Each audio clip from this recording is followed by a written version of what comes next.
बाबा लगीन, आम्ही लग्नाळू अशी गाणी बनतायत रोज.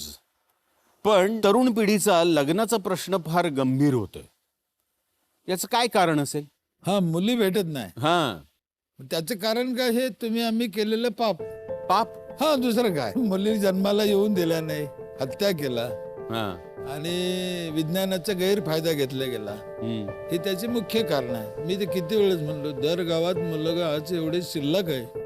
म्हणजे खूपच गंभीर परिस्थिती, खूपच. आणि त्याचा लय गांभीर्यानं विचार करणं गरजेचं आहे, किंवा त्याचा काहीतरी वेगळा स्फोट होऊ शकतो जर नाही झाला विचार. मला 5 मुली आहे, आम्ही नाही केलं असं. उलट खरं तर मुलगी असणं हे अतिशय नशिबानाचं काम आहे. अहो, पण लक्ष्मी ते घरात. लक्ष्मी आहे, पण ते समाजाला कळत नाही. मी एका भाषणात म्हणलो होतो, काही दिवसांनी मुलाचा बाप जाईन आणि मुलीच्या वडिलाला म्हणेन, मला 2 मुलं आहेत, तुला 1 मुलगी, दोघाला मिळून 1 दे. त्यांनी एवढी वाईट परिस्थिती येऊ शकते. म्हणून आज तरी शिकलेल्या सगळ्याच लोकांना माझे हात जोडून विनंती आहे की मुलीला जन्माला येऊन द्यायला पाहिजे. खरंय.